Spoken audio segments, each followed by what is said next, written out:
Well, I'm glad you came today. We're talking about water, and water is definitely one of my passions. I'm passionate about it, and hopefully you'll find today fun because I like to tell some fun stories about the way I learned about water management. So uh, the first slide is required, the course numbers. So I don't know if y'all want to take note of that. This is continuing education credits. They had me write y'all a quiz, but I didn't see a quiz in the back, so I guess y'all got out of having to take it. So that's good. So the course is registered with AIA. All the materials are copyrighted. And so why should we care about water? And that's the first thing. I really want to be sure that everybody understands why you should care about water. I've known lots of energy engineers who never even looked at water or really paid attention to what was happening with water. And water is our most precious resource.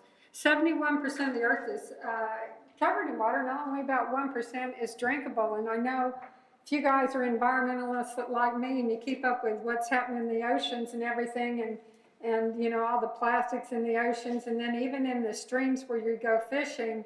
I remember going to a meeting, Texas, so I'm from Texas.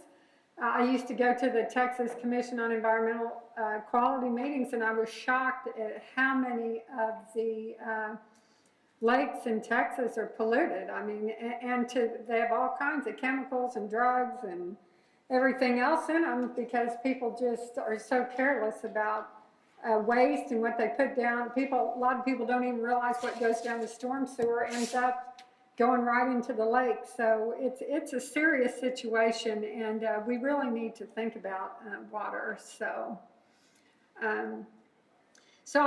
when you walk away today, I'm hoping that everybody's going to understand why you should care about water, and hopefully you'll pick up some little known facts. So there's some things that you might not know about water that hopefully I will teach you something new today.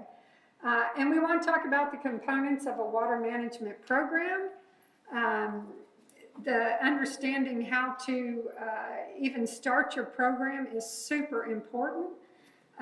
You want to understand like how to benchmark, and that benchmarking can change based on the type of facility you're in.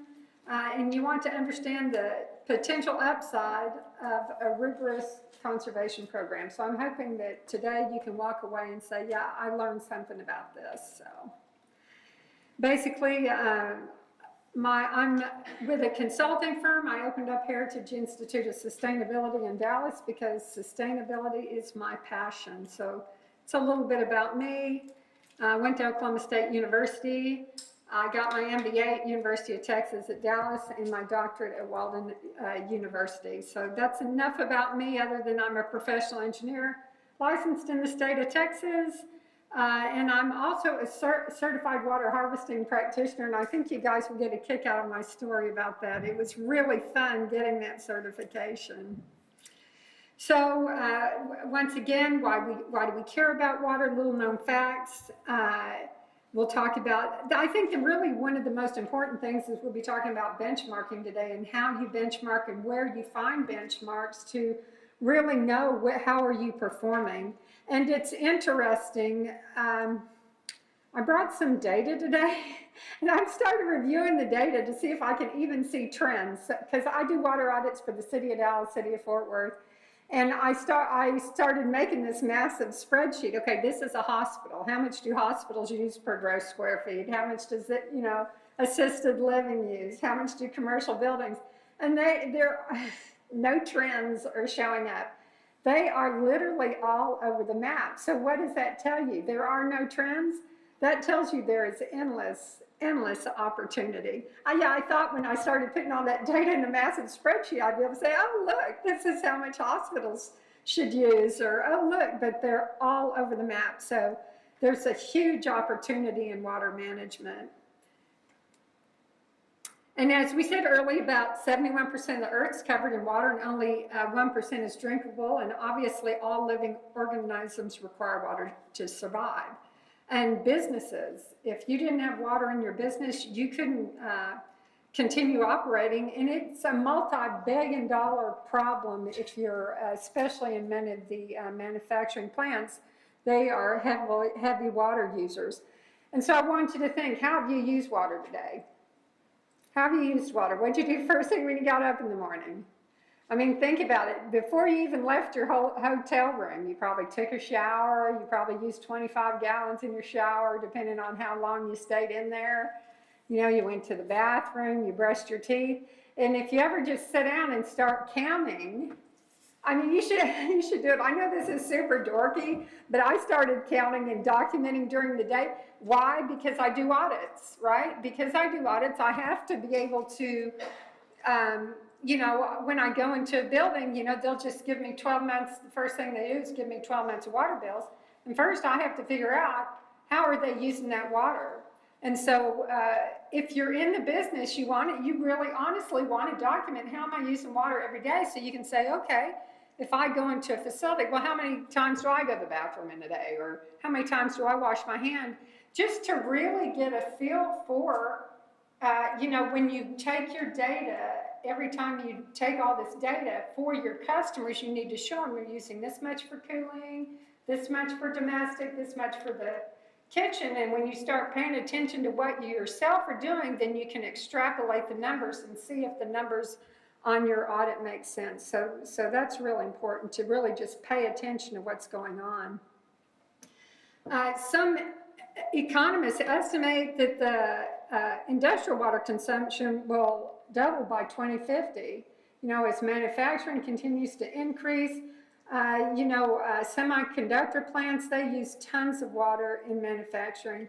And, you know, the biggest joke in the world is this whole bottled water thing, because I could go on for days and talk about bottled water and how much probably cleaner the water is out of the tap than in your bottled water. But, and you know, I'll just, a little known fact, it takes like 7 times the amount of water that's in your water bottle to make that water. I mean, it's just the most ridiculous thing in the world. So needless to say, when I'm at, I never buy bottled water, ever, ever. I have a Berkey I use at home, but anyway, that's a whole nother story. So then, and then you say, well, so I'm going to save water for this company. Instead of putting in chill water, I'm going to put in DX. Well, all you do is really transferring who's using the water, right? Because the thermoelectric plants, they all use water. So the air-cooled systems will save about 75% on the water at that particular facility, but the electrical energy consumption may increase 4 to 5%. Okay, so we'll talk a little bit about integrated urban water management and what is it. So people will tell you that integrated urban water management is really about how you're using water, wastewater, and stormwater. And they'll say that's integrated urban water management. But according to Dr. Shoup, I say that it really is about reducing the amount of water you're consuming. How are you recycling that water? Are you recycling when you can? And also capturing and storing water on your property and not sending it back, you know, back to the water treatment plant. So I just finished a job up in Bartlesville, Oklahoma, and it was really kind of amusing. They were putting in these huge storm sewers, right? And it's on this 15-acre property. So I said to the civil engineer, well, what are you doing that for? Well, so they said, well, you know, that's for our water runoff. I said, okay. I said, and then how much of the lawn are y'all sprinkling? How many acres y'all sprinkling? Okay, so you're going to run it all off to the city, and then you're going to buy it all back. I mean, how does that even make sense? So on this particular property, I talked them into building a retention pond, and so they're retaining the water on their property, so when they sprinkle, I mean, they'll sprinkle out of their own lake. I mean, I have a lake house. How do I water my yard? Out of the lake. So anyway, it's just really thinking. A lot of people don't really think through when they're designing new properties. People are just doing everything the way they've done it for the last 50 years, and we really need to think about retaining the water you're using on a property on that property. And so that's really what water management is all about. So we're going to talk about the components of the water management program and the approaches, examples, and challenges today. So now here's kind of the components of a program. And you guys will say this is obvious, but really it's not obvious. A lot of people will just make a plan and implement it without really going through all the steps of understanding what they're really doing. Well, first of all, you need to gather data, right? And once you have that data, how do you know how you're doing? Okay, so you have to have that, first gather your data, and once you know how much water you're using, well, somehow you got to benchmark it, right? So that's really important, is the benchmarking piece of that. So once you gather the data, if you have multiple buildings, are you documenting each building and how much each building is using? You know, the more finite data you can gather, so you really understand where you're using that water on a property, that's super important. And then stakeholders, you know, okay, I ran the sustainability program at UT Southwestern for about 8 years. And what I found out is it does no good to implement a sustainability program of any kind if you don't have stakeholder engagement, right? So you're in facilities, you say, well, I'm just going to make this plan and I'm going to go do this. But if you don't have stakeholder engagement, plans, they just don't work out, because people will do everything they can to sabotage what you've done if you don't go out, you know, get the stakeholders involved and talk to them about, you know, what their issues are with water and all that. You know, there's a lot of hand-holding that needs to go on, so that when you do go to implement a plan, then, you know, you have all your stakeholders who have already bought into the plan, and that is so important. And then, of course, retain expert advice. If water is not your thing, get as many people as you can find who know about water. So even now I do all these water audits. Sometimes I'll go into a plant and I'll find a piece of equipment that is using water, and you know, I just don't know that much about that equipment, so I'll call the manufacturer, and I'll, you know, people, it's amazing. You know what I found? People are so nice. It's amazing. People want to help you and want to give you information. So it's like when I finish every job, just so I think it gives my customers even a better feeling, at the end, I give them all my resources, you know, whether it's literature resources, but I also give them names of company I can consulted with on various things, so that, you know, if they want to reach out on a piece of equipment they want to replace and it's by this company, they'll know, oh, I can call this guy or whatever. So that's real important. And then, so you make your plan, you implement your plan, and then, of course, you reassess, because every now and again you'll implement something and it won't turn out exactly as you planned, and you look at it again and then go back and reassess and maybe make some changes. So like I said, this is a job I just finished in Taylor, Texas, a huge organization. And so I know some people who do the water audits, they'll just do how much total water facilities using, but of course it's super important to understand how much domestic and how much sprinkler. Now, why is that? Well, I've also been amazed at doing these water audits. Some cities, if you have a separate sprinkler meter, they don't charge you sewer, and I cannot believe there are actually cities out there that charge you sewer even on sprinkler systems. So, but it's really important to know whenever you're doing an audit, whether, you know, what the city, what they require, what the rate structures are. So I always divide it into domestic and sprinkler use, because to me it's a lot easier to see what's going down in a facility when I divide it out. So this is a particular facility. I was looking at domestic and then sprinkler. Now, what do you know about just looking at that domestic water use? What does that tell you, just looking at those numbers? We're knowing nothing about the facility.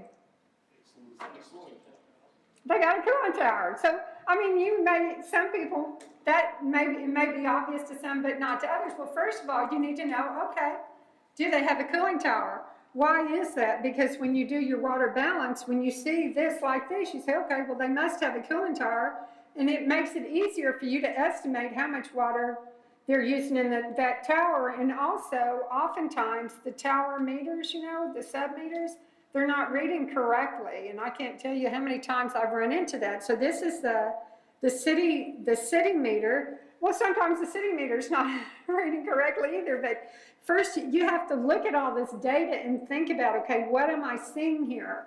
So you can look and you can get an idea, okay, this is what the curve looks like, so likely they have a cooling tower, and that's what this customer, I knew nothing about the facility, they sent it to me, I said, oh, y'all have a cooling tower? And they said, oh yeah, we have that building too. I said, okay, well, I want to look at all your meters so I can see what's going on. So you can see here, they have several different meters, okay? So they have you can see what of that water is their sprinkler meters and what of that water is their domestic meters. And then if you look, the orange 3-inch compound meter, that served 2 buildings, and then you can see the green 4-inch compound meter. Well, you can see in the orange building,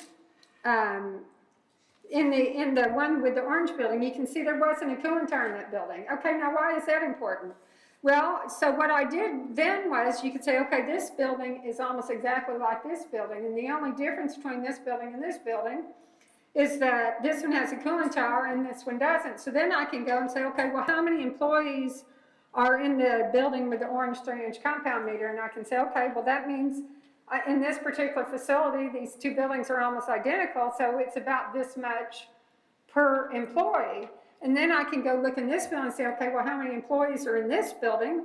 And then I can say, okay, well, of this green, since it's almost exactly the same in the buildings, then I know how much of the green then I can contribute to things, the cooling tower, which was the only difference between the 2 buildings. One had a cooling tower and all the other systems were the same. So that's really important to graph each one of the meters separately so you can kind of see what's going on with the graph. And then you say, okay, so then we were talking about benchmarking. So one thing you can do here is you can benchmark buildings against each other. And then I guess y'all all familiar with the commercial building energy database? They do water now as well. So I took this straight off the website. This is their graph, but you can see, so depending on what type of facility, so this was from 2012, you can look and get an idea. So the water intensity gallons per square foot, this is in gallons per square foot.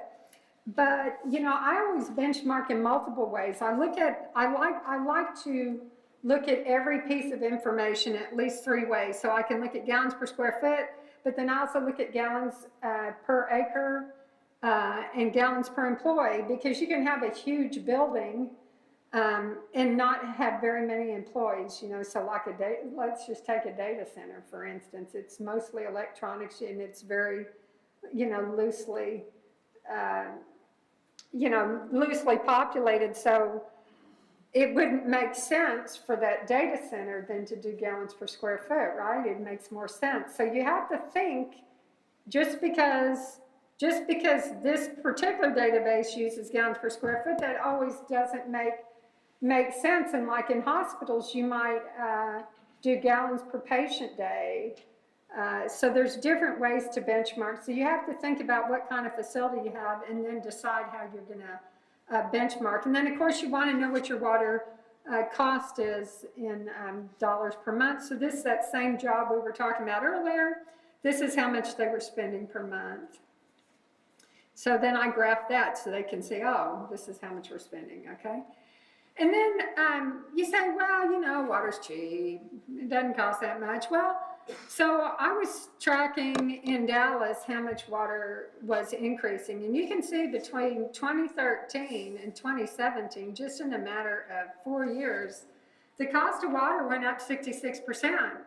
And so if it continues to raise at that rate, it can cost, $16 or $17 per 1,000 gallons in 2021. So already there's a lot of cities in Texas South Texas, that are charging $13 per 1,000 gallons. So and then I started looking at water use all across the country, so I talk a lot about Texas because that's where I'm from, but it's really not any different in the rest of the country.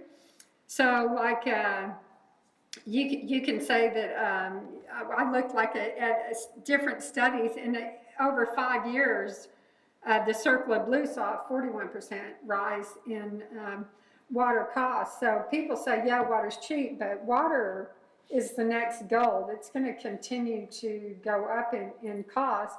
And so when you're looking at your water savings, so if you know what your city you're in, so when you know what city you're in, you can look at and see what their escalation is. So when you are doing your payback calculations for your client, you can use that escalation rate. And that's something a lot of people just do a simple payback, and I'm like, well, yeah, but if it's going up 4% next year and another 4% the next year, I mean, there's a lot more savings that can be garnered other than just using a simple payback. So I think that's super important that y'all pay attention to that, and pay attention to water. It's really an important thing. So so let's talk about what are the approaches to water. I can't tell you how many times I went out to camp, and it was out in East Texas, and they said, well, I want you to design a water harvesting system. And as you can see in the approaches, that's item 3 down the list. And so I said, well, why don't we first see how are you using water? Well, they didn't have water efficient toilets. That's the first thing. They didn't have water efficient aerators. I mean, nothing there was water efficient. I would talk to them about how they were doing things. And I said, look, here's what you need to do. Because I guess they were on a well, and they were telling, well, we have retreats and we're running out of water. And I said, well, first what you need to do is conserve.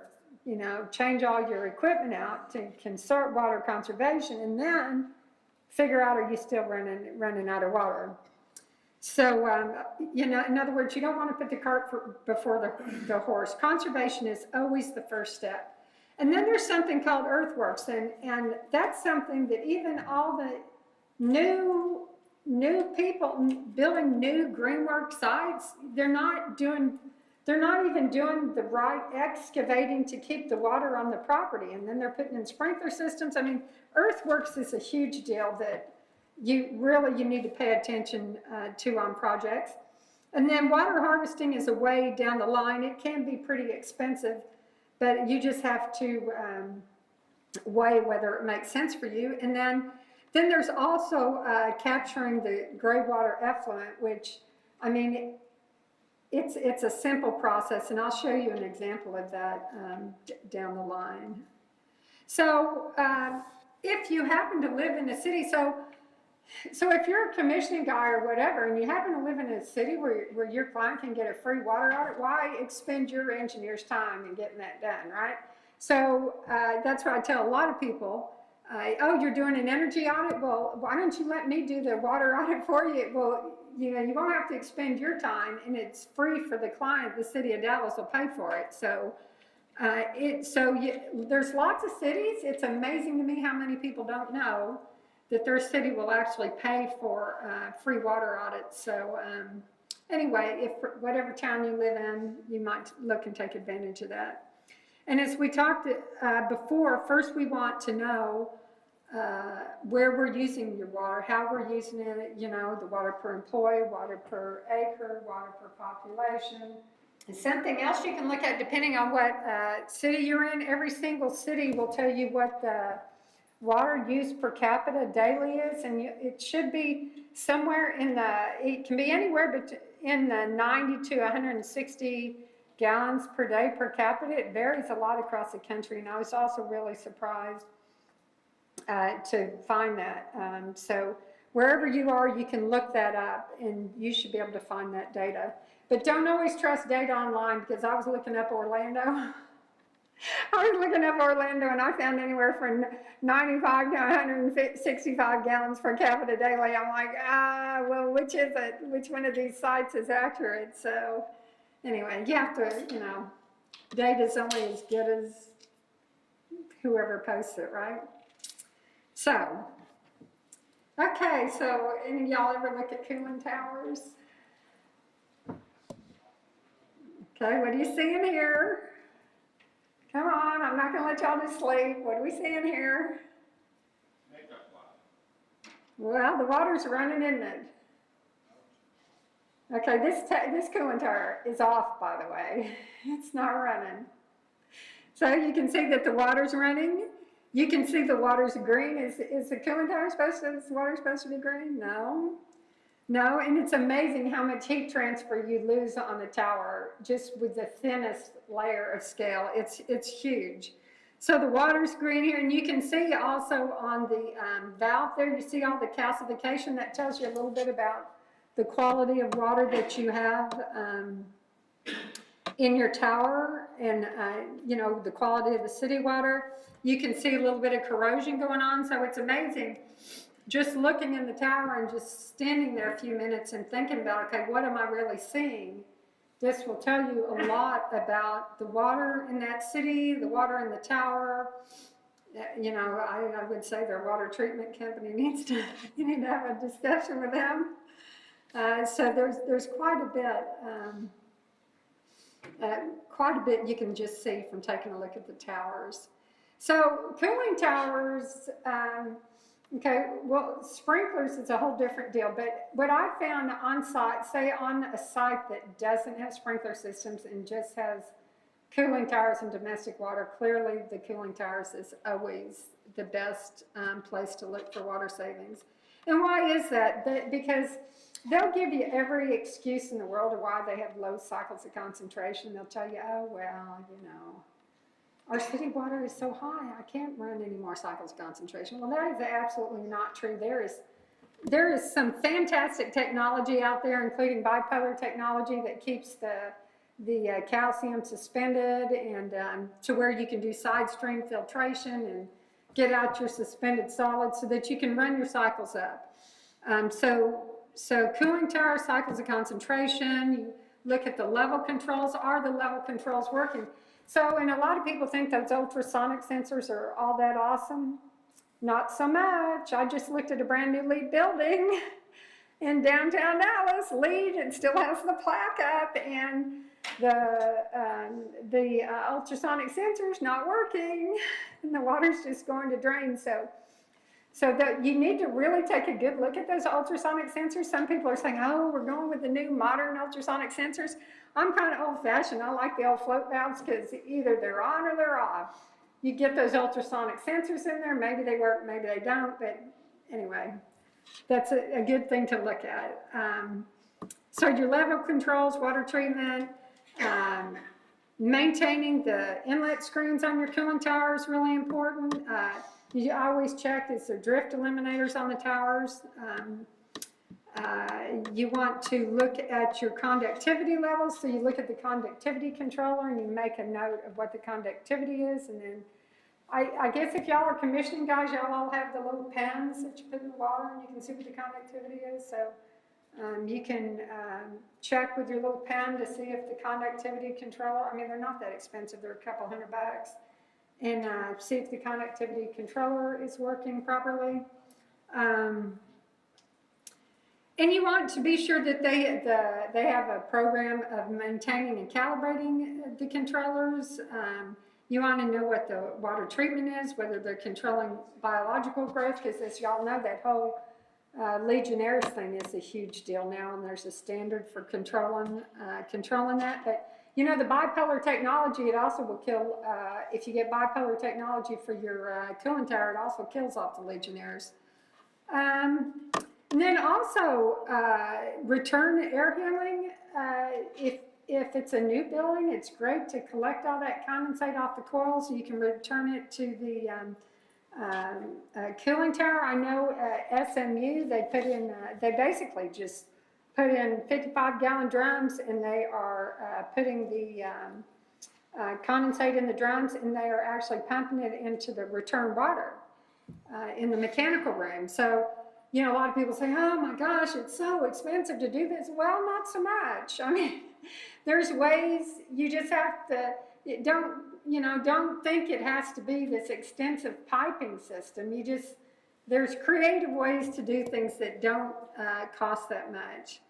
And And then, of course, the cooling towers need to go under be sure that the structural integrity of the towers is there. I mean, some people never even do that. You'll ask them, when's the last time you had a structural analysis of the towers, and they look like they're about to fall down. You're just thinking, wow, those towers go down and you're out of business. So that's really important.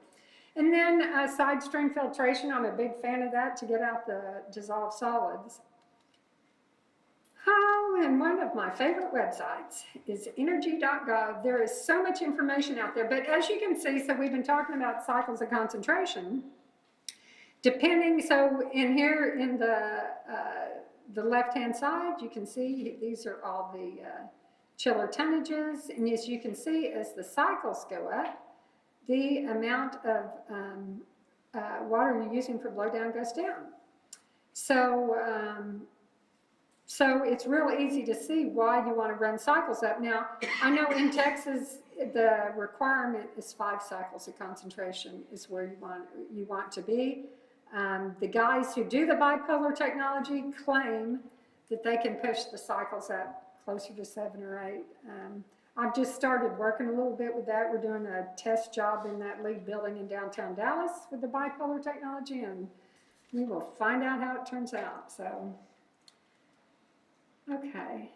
And then, of course, everybody should know the International Energy Conservation Codes. Just about every city has adopted them.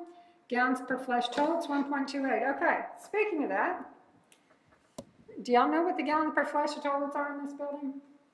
1.6. Okay, now, how do you know they're 1.6?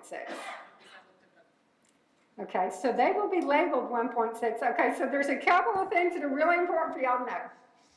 If you flush a 1.6 toilet and the water shoots out, have you ever seen that happen where you flush and one? Okay, well, I've seen plenty of those. What does that mean? That means the maintenance people changed out the valve and it's not a 1.6. So they took the guts out and put new guts in. They have like a 3.5. Well, what a lot of people don't understand is you can't just change the guts because the guts match the trap design. So you need to have the correct valve with the correct trap design, okay? And a lot of people don't think about that. But another way, you know, one, you should count. So now here's something else while you're training yourself. I know this is really stupid, but no matter where I go to the bathroom, I count. Just to get used to it. But 1.6, when you flush the toilet, you go 1001, 1002, 1003, and it's down. 1.28 is like, it's down fast. So if the water doesn't jump out at you, but you flush a 1.6 and you're going 1001, 1002, 1003, 1004, 1005, then you know also that the guts have been changed out. So when you're doing your water audit, it's really, you can count and tell that the guts have been changed out. You don't have to spend the time to take them apart because they're also color-coded. I mean, you can take it all apart, but why spend all that time when you can just count, okay? So that's, a lot of people ask me that. How do you know, how many gallons per flush it really is? Oh, but another thing I want to tell you about here, it's not really 1.6 gallons per flush, it's 4.5. And I'll tell you why I know that. Because I open the door and I walk in and the toilet flushes. I go to the bathroom and I get up and the toilet flushes. I walk out the door and the door goes like this, the toilet flushed again. So I'm telling you, those automatic sensors are definitely not all they're cracked up to be. I don't know what's wrong with the sensors here, but every time I go to the bathroom, it flushes 3 times. Crazy. So anyway, there's a lot more to conserving water than just having a water conservation toilet. So anyway, there you go. So here's a list of the codes. You guys can read them. I don't need to read them all to you, but as you see, the IECC, like on urinals, is only 0.5, and the 0.125 gallons per flush work like a champion. So just because IECC says 0.5 doesn't mean that you necessarily should go with, I mean, they've got more efficient stuff out there. It's because the codes always lag. Codes are always lagging the technology. And in Dallas, a lot of the apartments are putting in the Niagara Stealths, and they toilets, and they actually have a vacuum technology, so they're only 0.8 gallons per flush. And they're putting them in a lot of apartments and stuff. So like I say, the codes always lag technology, so you might just look at that if you're ever designing. But if you're just commissioning, then like I said, you need to know how to count, right? I think we can all count here, so.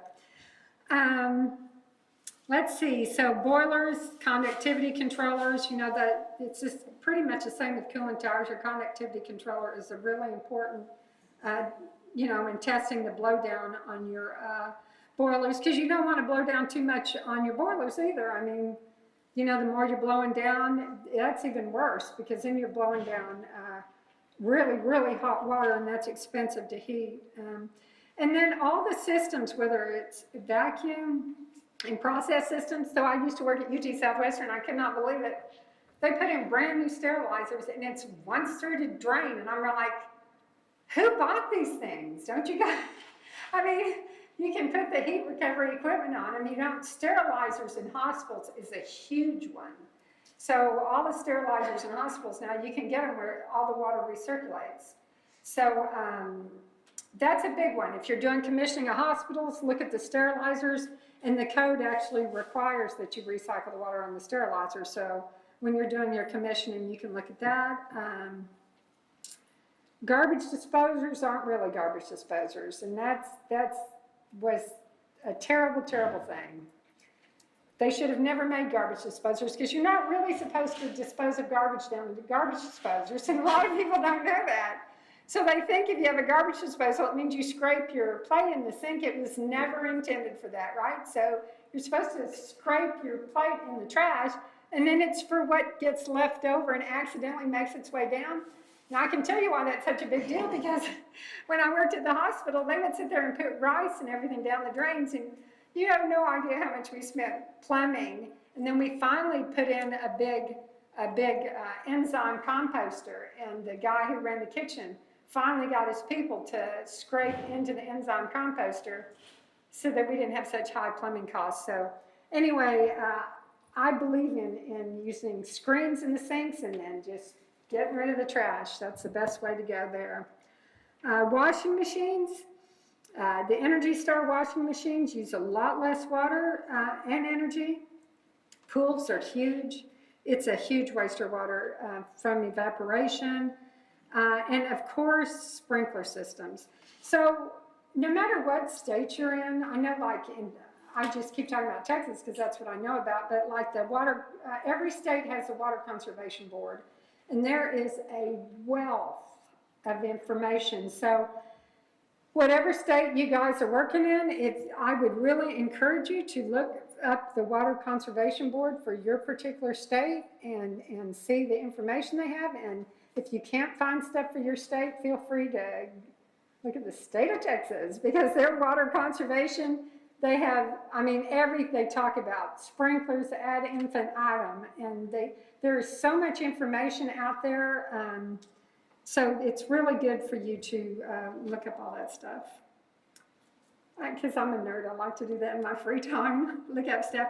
And then the other thing people don't think about is the cost of pumping water. Okay, so I'm not going to hurt y'all's head going through all the calculations, but the fact of the matter is, you know, when you reduce water consumption, most commercial buildings have like domestic water pumps.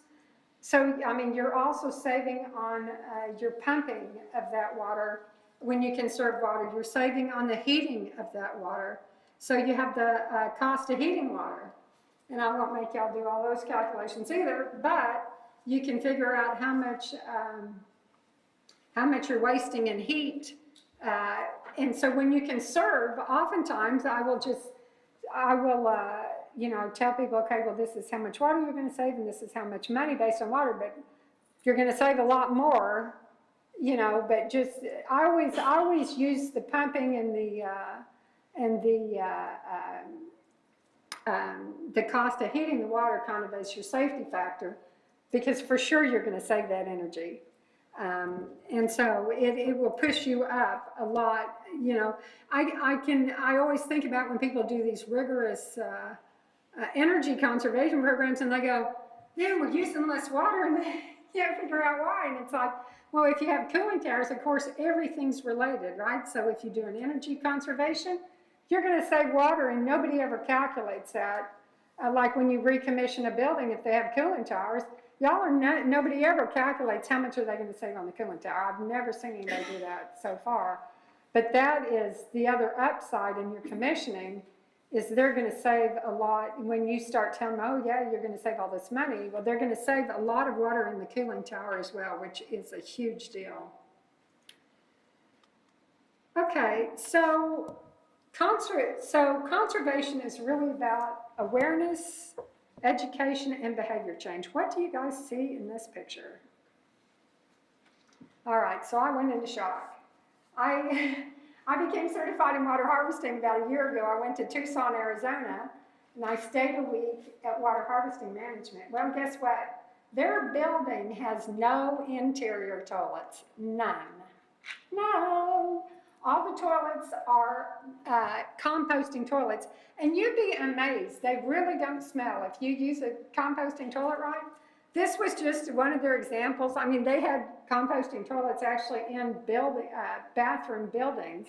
You'd go in there, it looks just like a regular building, but you would just put sawdust on top of the waste in the toilet. And then I think they had somebody who came in and ground it up once every X amount of days or whatever. And it really, so the whole purpose of this, I think at their site was really, it was so funny, the professors would say to all this, why in the world would you go to the bathroom in perfectly clean potable water? I mean, why would anybody do that? So they were teaching us behavior change, right? So, and you could see you came out of there, you see that little red bucket there?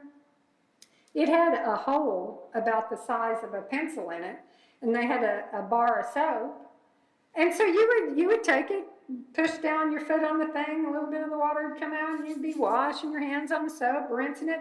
And the whole purpose of this is really to teach you that, it really takes, we use way more water than we need. And so I think about this when I tell, like the last job I had, I was telling the facilities guy, well, you really need to change all the bathroom sink aerators out to 0.5 GPM. It's cheap. I mean, that is the cheapest thing you can do to save money. They cost, less than $5. Screw it off, put the 0.5 in there, and we said, nobody's going to like that. And da-da-da. Well, let me tell you, there was a lot less than a half a GPM coming out of that little hole, and it is plenty to wash your hands with. So that is really, a lot of this is really about behavior change and getting people to understand people use way more water than they need. So you can even go home and do your house, right? Go to your bathrooms. If you're not 0.5 in all your bathrooms, go run down to Home Depot and get you the aerators, and you'll be saving all kinds of water.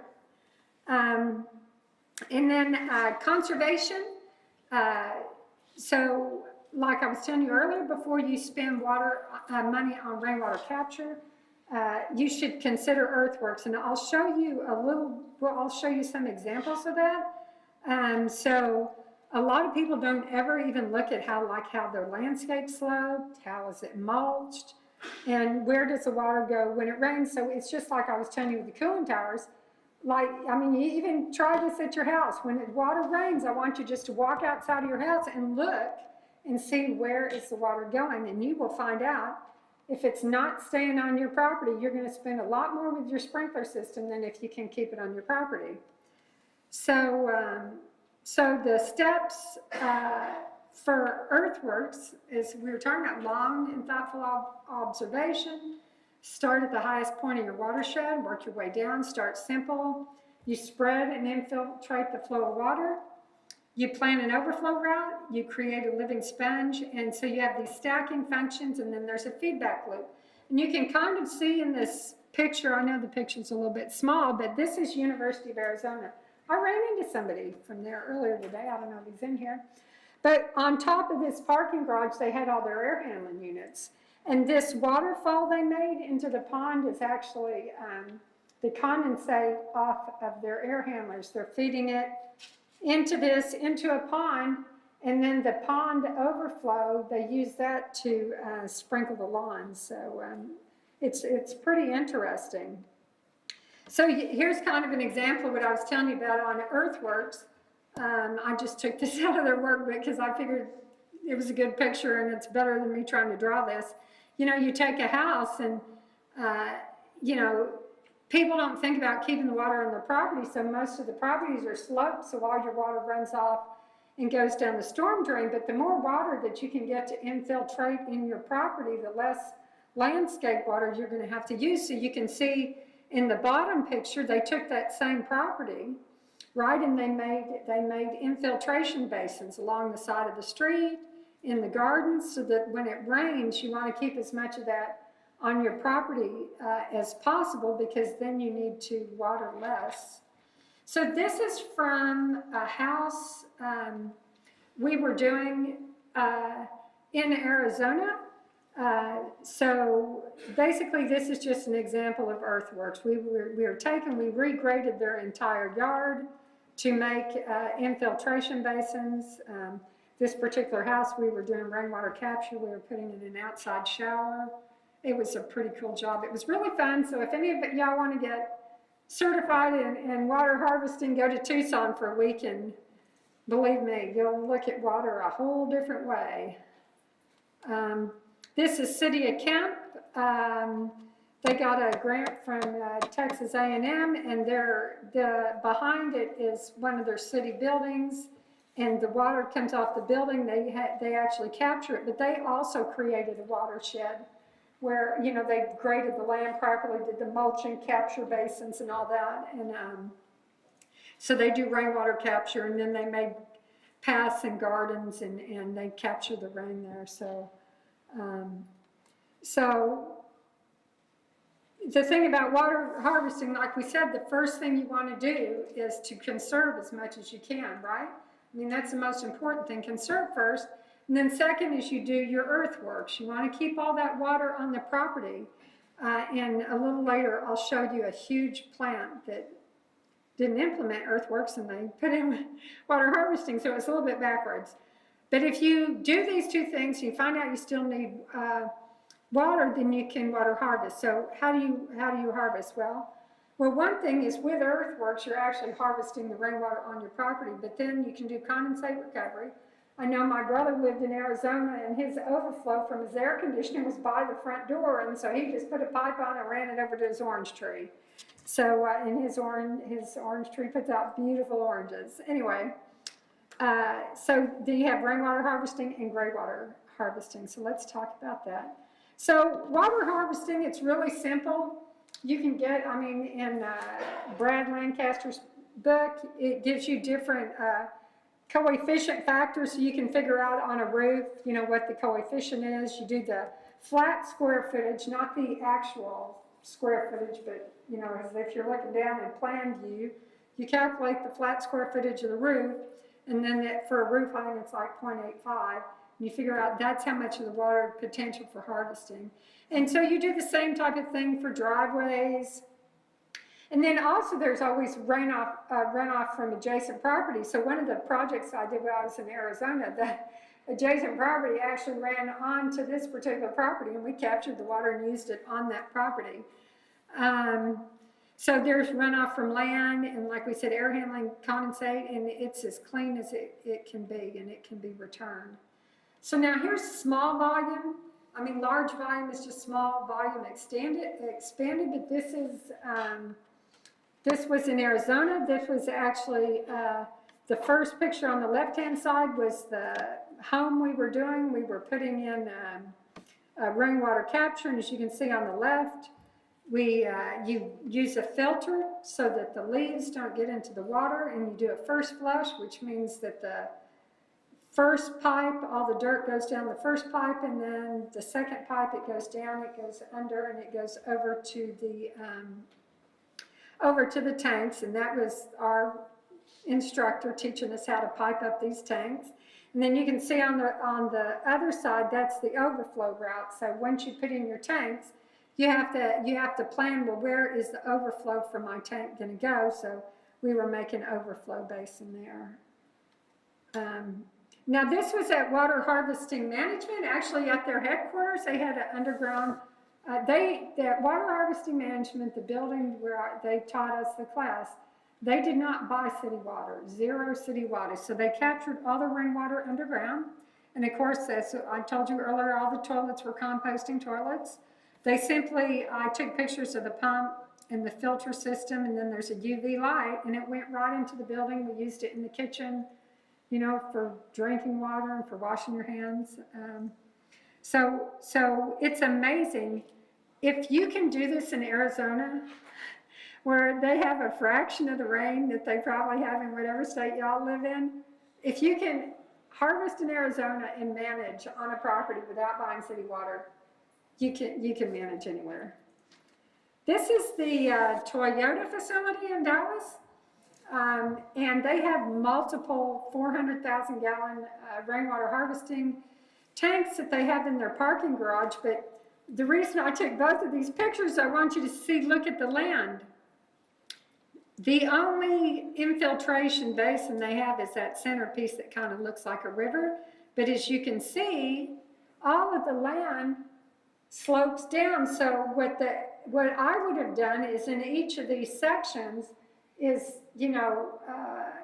you would grade them differently so that you would actually, you can still have grass, but so you would actually capture the water in the swell instead of having so much runoff. So the only thing I can say about Toyota is they could be capturing more water on their property, so they would have to do less sprinkling.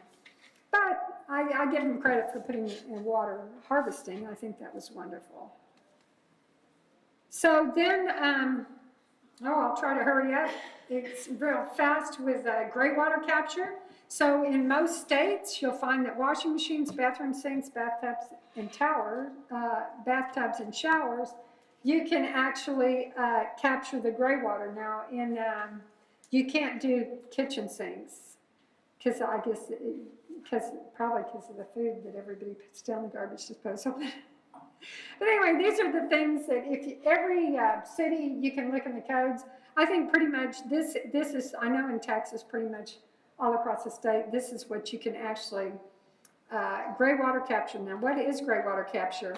Well, basically, here's the first picture I stole from the book, once again, because I'm not a good artist, but, basically you take your water and you can run it from these things, and you can put it out on the lawn. Now, I don't recommend that.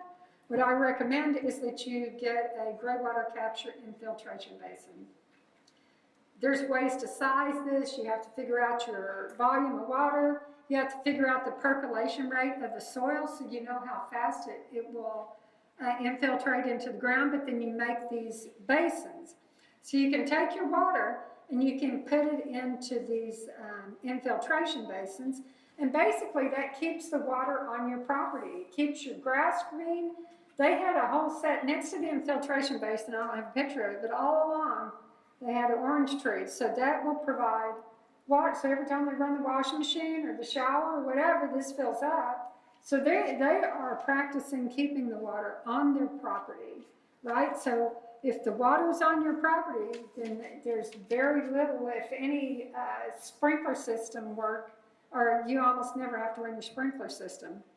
So basically the challenge is you need to know where to start small, know your constituents, and there's resistance to change.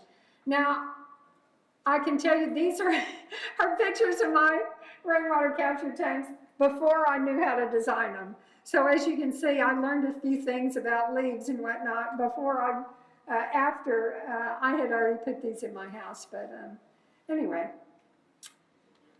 So here's all the works cited, Texas Water Development Board.